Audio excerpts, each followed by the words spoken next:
Today is Thursday, October 29th, and it is morning in Los Angeles and morning in America. I am your host, KC Phoenix, and this is my morning political thought. All right, I have lots of side news stories to cover this morning, so I'm going to go through them pretty fast. But before I do that, I have to do the social media stuff. ThePurpleElephantShow.com, main podcasting platform. The Purple Elephant Show on Instagram, on Parler, Facebook.com/The Purple Elephant Show. If you are on Twitter, at RealTPES.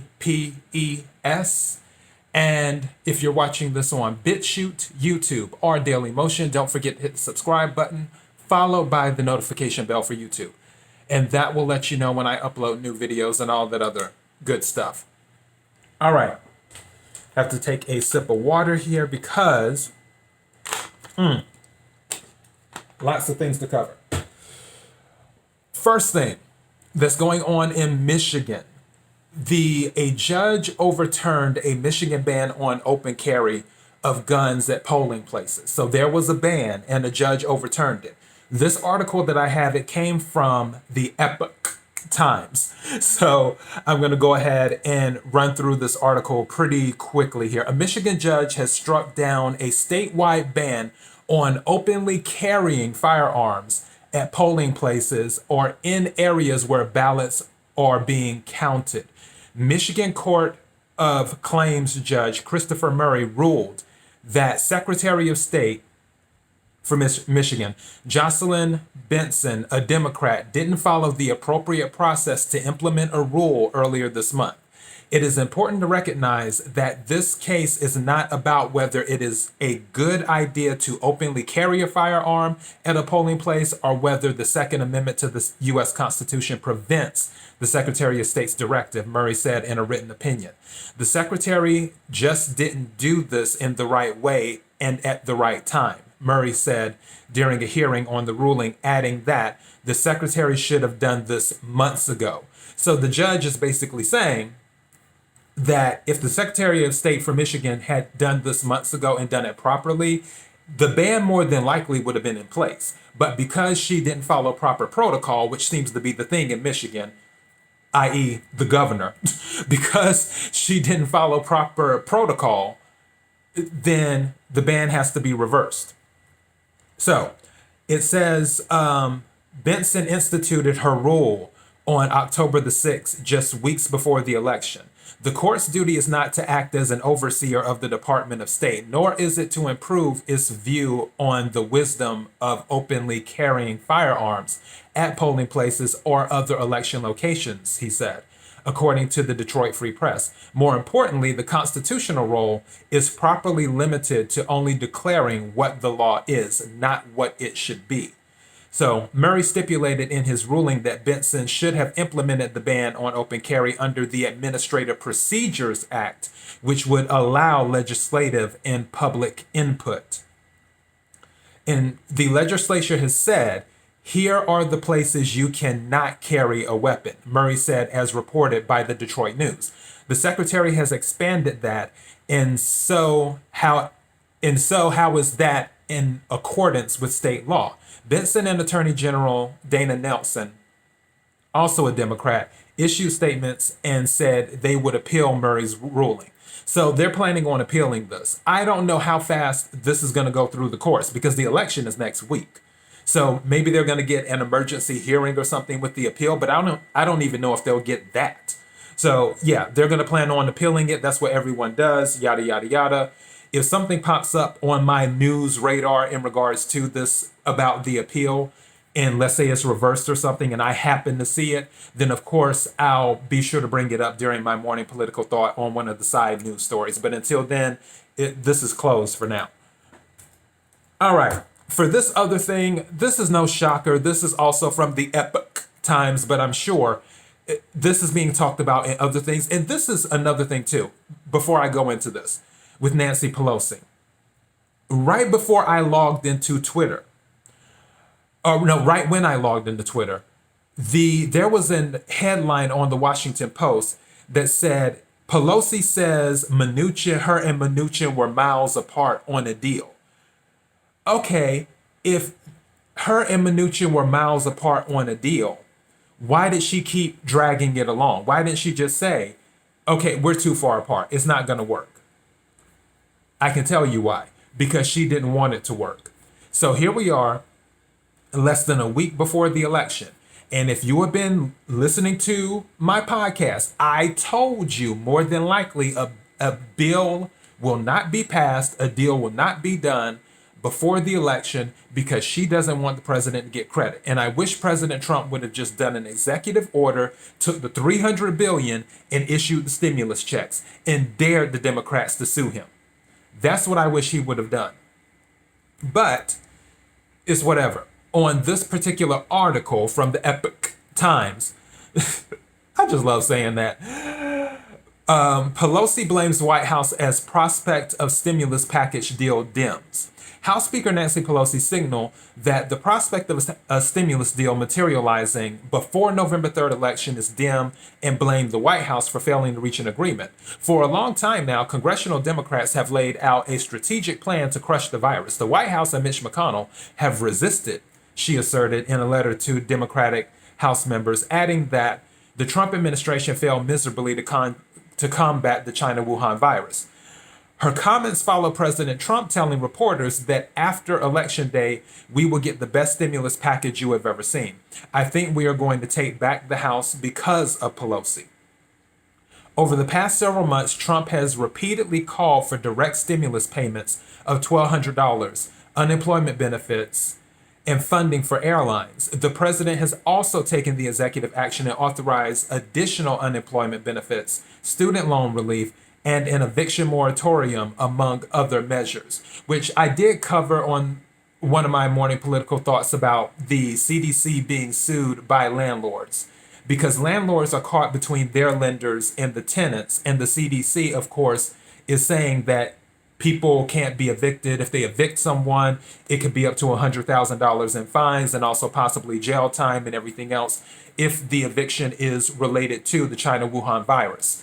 And landlords are so scared right now to even evict on things not related to it because of those penalties. So, of course, the CDC is being sued right now. And if you want to know more about that, go to that particular episode. As for this situation with Nancy Pelosi, there were other things in regards to that bill, the so-called HEROES Act or whatever she was trying to pass, which dealt with voter ID, dealt with illegal immigration and all types of stuff. Things that are not related to the China Wuhan virus and stimulus for that thing. She packed that bill with so much other stuff that was not related to things that would actually help the American people. And that is why the president did not want to sign off on it. Also, he did not want to sign off on it because it was a bailout for poorly run Democrat cities. Democrat cities like Los Angeles, the city that I live in, and also like New York and other cities, they had budget issues before the China Wuhan virus and the pandemic hit. And President Trump is saying we're not going to reward mismanagement of funds. So give me a clean bill where we can help the people and I'll sign off on it. And even give you a little bit more on your little pet projects too. But I'm not signing off on bailing out cities. I'm not signing off on redoing voter ID. I'm not signing off on stuff related to illegal immigrants. I'm not signing off on anything else that is not helping the American people. That is why they could not come to an understanding, because she packed it with a whole bunch of stuff that is not related to helping the American people. That's what the deal is on that. So for her to say, oh, well, it's the White House. No, it isn't the White House. They gave her a lot of what she wanted, even though they didn't want to. But there were certain things that they were not going to budge on. So it's whatever. And like I said, she didn't want to give the president a win anyway. So the election hasn't happened yet, but I'm 95% sure we probably won't get a bill. And if I'm not mistaken, Mitch McConnell already adjourn the Senate until November the 9th or something like that. So yeah, on to the next story. This one comes from the Washington Times. So police are preparing for unrest during the election. I guess one way or the other, whether President Trump wins or whether Joe Biden wins, police are preparing for unrest. So I'm going to go ahead and just read this little bit right here in regards to that. So, police departments prepare for protests. Law enforcement agencies from Washington to Los Angeles are bracing for protests, spontaneous demonstrations, and potential rioting on Election Day when political tension reaches the breaking point. Thousands are expected to take to the streets for election demonstrations that will dovetail with racial justice protests still unfolding in cities such as Philadelphia and Portland. Portland, the riots have been going on for over 100 days now. President Trump offered to help, but again, they're like, no, we don't need your help. Okay, fine. So the only thing the president can do, and again, I've said this before, the only thing the president can do is protect federal property. The president just can't send in the National Guard into a state. There's this thing called states' rights. The only way that he can send in the National Guard and federal troops and things of that nature is if he invokes the Insurrection Act or if they are protecting federal property. And of course, federal agents are in most states. It's called the FBI and other federal agencies that are affiliated with the federal government. But when it comes to actually sending in troops, because Nancy Pelosi was talking about stormtroopers, the president of the United States cannot do that unless it is to protect federal property only, or if he wants to do it on a broader scale, he has to invoke the Insurrection Act. The reason he can't just do it on a broader scale is because of the Constitution, because of state rights. So he could get sued for that, which they would have no trouble doing. Which also, speaking of being sued, a lot of these cities are being sued right now because they are not doing what they should do to protect the city. And then some of the cities like New York and Portland and Seattle are turning around and suing the DOJ because the DOJ categorized them as anarchist jurisdictions because they weren't doing what they were supposed to be doing. And in an anarchist jurisdiction, those jurisdictions are not eligible for federal funds. So those cities are now suing the United States government, all saying, well, no, you shouldn't say that we're an anarchist jurisdiction, but they weren't doing what they were supposed to do. So it's whatever. On this, it says law enforcement is really ramping up for the election, not only in urban areas, but suburban areas as well, said Betsy Brotner Smith, an executive with the National Police Association. If there is no clear winner, we are going to see violence, and we are preparing for that. Okay. I'm not going to dig too much more into this article. The protest will more than likely happen. As I said before, go to my episode on the podcast, Civil War 2.0. Overall, I don't think there's going to be this major skirmish across the entire United States of America. America is the most civilized country in the world, believe it or not. Minus, including the stuff that happens in Chicago and other cities and whatnot with the murders and homicides and things of that nature. America's still the most civilized country in the world. This country has over 200 million guns in the United States. Over 200 million. And actually might even be more than that because we pretty much have enough guns for every man, woman, and child. And for the incidents that we have with as many guns that circulate through America, that shows it's the most civilized country in the world. For this country to have as many guns as it has, and Congress has never really... There was an attack by a Bernie Sanders supporter back a few years ago when he attacked the Republicans, and Steve Scalise was shot and was in intensive care, and some other Republicans were shot. But on a major level where a group of, let's say, 1,000 people try to take the Capitol or something like that, you've never seen that in the United States. As many guns as we have in circulation, as low as the approval rating of Congress is. Congress's approval rating is usually around 10 to 15%, give or take. Everyone cannot stand Congress. On Democrats, Republicans, most of Americans cannot stand Congress. They feel that they don't do their jobs. They feel that they are overpaid. They feel that they leech off of the government system. They enrich themselves and their families, and so on and so forth. And in the midst of all of that, where we have all of these guns circulating throughout the United States of America, we have never seen I guess you could say, a coup on the United States government. Because again, this is only a couple of thousand people that are running Washington, D.C. There's over 300 million people in the United States of America and over easily 200 million guns that circulate throughout the United States of America. And you haven't seen anything on a grand military aggressive scale. You haven't seen that. And that is the reason why I continually say the United States is the most civilized country in the world. So when they talk about what's going to happen on the election, yes, there will be a few skirmishes. Yes, people will not be happy if President Trump wins. People will not be happy if Biden wins. But on a civil war level, I would be very shocked. I'm not saying that it won't happen because, I mean, anything's possible. But I would be shocked if it did happen. That's what I'm saying. So, yeah, go ahead and prepare. But don't expect like 200 skirmishes to break out throughout the entire country of the United States.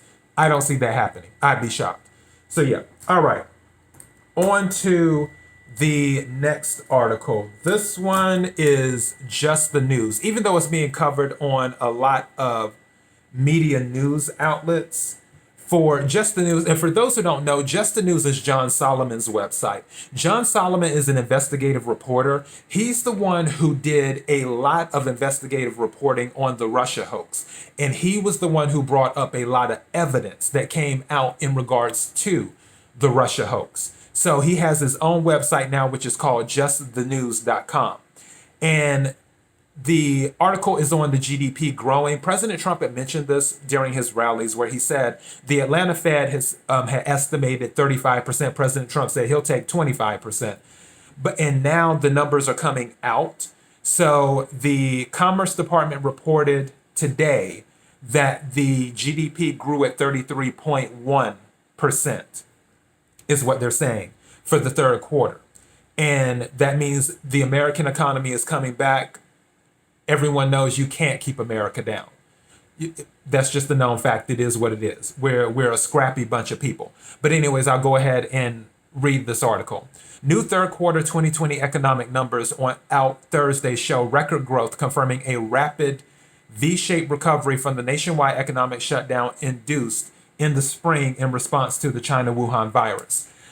In the third quarter, the GDP grew at an annualized rate of 33.1%, the Commerce Department said Thursday morning. Economists expected approximately 32% annual GDP growth, making up ground lost during a sharp 31.4% contraction that occurred during the second quarter following the initial pandemic-induced economic shutdown. The 33.1% annualized expansion pace was slightly higher than expected, with the widely predicted figure of 32%. The Federal Reserve Bank of Atlanta, the Chicago Fed, the Conference Board, and Goldman Sachs had all expected growth to be between 30 and 35%. On an annualized basis, this level of growth, economists noted, would be the highest in the history of American GDP calculations, which began during the Great Depression. It's the best ever recovery, economist Art Laffer told Just the News ahead of the report. But bottom line, the reason that's the best is because the first and second quarter were the two worst. They were caused by something not economic. They were caused by the pandemic. And so it's not a normal recovery in the sense of the Great Depression. Laffer said the data from the U.S. Bureau of Economic Analysis would show 8% growth from the second quarter, which extrapolated over 4 quarters would become an annualized growth rate of 32%. Laffer called the 30 to 35% range a very nice V-shaped recovery, probably the single best quarter ever. So I'm going to skip to the bottom of this, Brooke Rollins, White House acting domestic policy chief, told Just the News AM television show on Wednesday that the record Q3 numbers were only made possible through a Trump administration tax and regulatory framework, which had already proven itself with record low unemployment figures among African Americans, Latinos, women, and other groups. And there's another paragraph, but I'm not going to read it because bringing up African Americans, I want to go into this next particular side news story with Joe Biden pandering again to black people, and black people, oh goodness, I think I might do that on my show this weekend with this whole thing with Democrats and black people. I get a headache. Joe Biden, when he was in Atlanta, what he said was he introduced himself as running as Kamala Harris's running mate, meaning that basically he's the VP and she's the one who's running for president with a group of black people. Really? Okay. All right, Joe. Let me read this article. This is also from Just the News. Oh, God. I'm so irritated. Republican critics of Democratic presidential candidate Joe Biden warn without evidence, mind you, that the 77-year-old will actually not be in control of the White House. Running mate Kamala Harris, 56, will be the de facto president. On Tuesday, Biden joked about the claim, or was he joking? At the beginning of the campaign speech in Atlanta, Biden introduced himself. Folks, my name is Joe Biden, and I'm Joe Biden's husband, and I'm Kamala's running mate, Biden said as people laughed. So he was joking, right? Then Biden added, y'all think I'm kidding, don't you? For those who are listening to the podcast, I just rolled my eyes. The Trump campaign jumped on to Biden's comment. Joe Biden confirms what we all knew. I am Kamala's running mate. Y'all think I'm kidding, don't you? White House Press Secretary Kelly McEnany said on Twitter. Kamala's sign is prominently displayed behind him. Yeah, that was the other thing too. He had Kamala's name displayed behind him, talking to black people in Atlanta. There is so much I could say about this right now. I'm going to let it marinate, and then I will say what I need to say this weekend on the Purple Elephant Show. There's a lot that I could say. We're just going to go ahead and leave it at that. On the final side news story, people are losing their minds in 2020. That's no secret. So everyone knows there was a terrorist attack in France. Or they're still saying alleged suspect in alleged terrorist attack. Anyone who screams Allahu Akbar while wielding a knife and decapitating someone is probably a terrorist attack. You know, I haven't worked for the police force. I don't work for NASA. Yes, I do have an above average IQ for those who might want to know. But you don't have to be the brightest crayon in the box to know if someone screams Allahu Akbar and decapitates someone and hurts 3 people while wielding a knife, that it might be a terrorist attack. So yeah, I'm going to go with saying it was a terrorist attack. But as for the situation, the Prime Minister of Malaysia had no problem. And this is one of those uncomfortable laughs that someone has lost their mind, in addition with all these other people who have lost their mind during 2020, and said, Muslims have a right to kill millions of French people. That's what he said. This article I'm reading is from the New York Post. The Prime Minister of Malaysia said Muslims have a right to be angry and kill millions of French people, just hours after an attacker yelling Allah Akbar beheaded one woman and killed two others in a church in France. The incendiary comments were part of a tweet storm from Dr. Mohammed, who railed against Western culture, and French President Emmanuel Macron for refusing to denounce the caricatures of Prophet Muhammad that have sparked 3 attacks in 2 months in France. Macron has also vowed to fight Islamist separatism in wake of the beheading of school teacher Samuel Paty in Paris, in a Paris suburb on October 16th.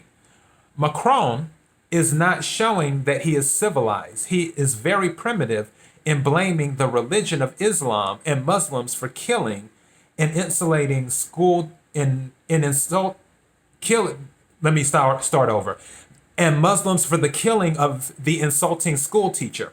It is not in keeping with the teachings of Islam, Muhammad tweeted. But irrespective of the religion professed, angry people kill. The French, in the course of their history, has killed millions of people. Many were Muslims. Muslims have a right to be angry and to kill millions of French people for the massacres of the past. Why are people not over the past? And what I mean by that, I'm talking about slavery, but in just FYI, the United States isn't the only country that has had owned slaves. Just FYI.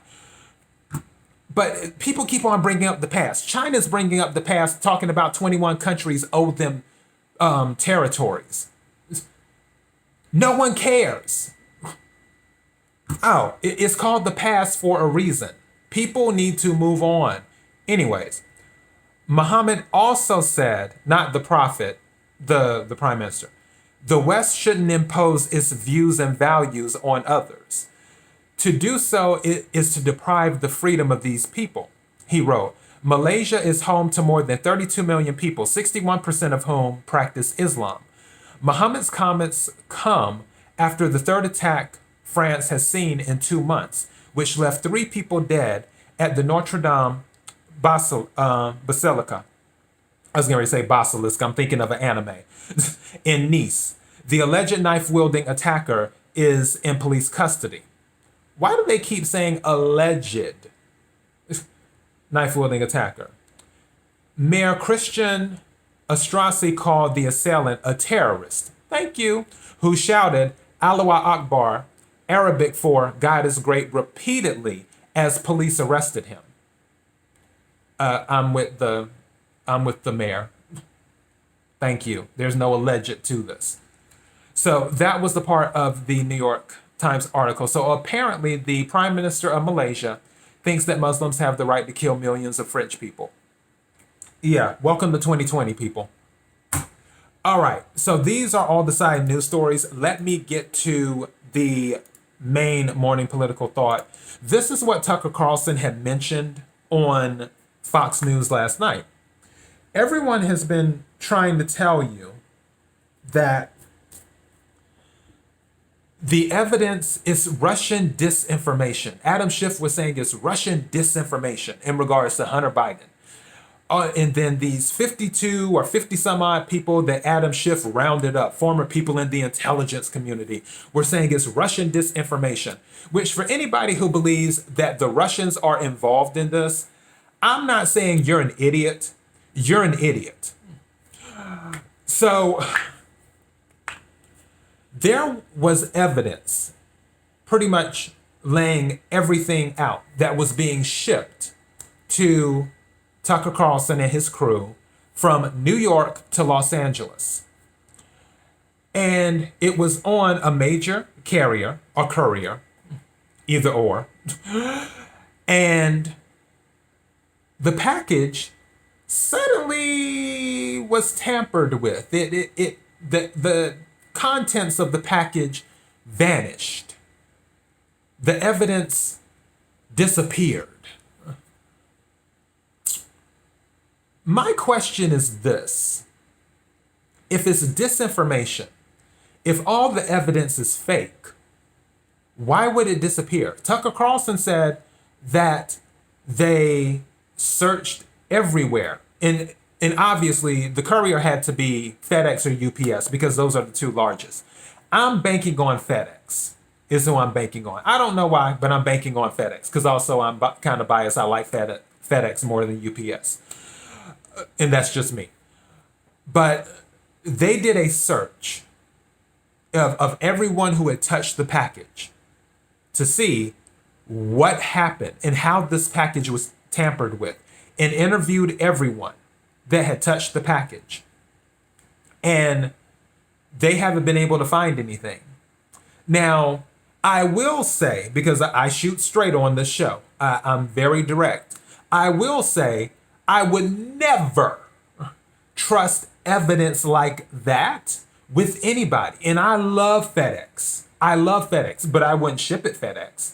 I would have given the evidence to someone that worked at Fox and said, get your butt on a plane.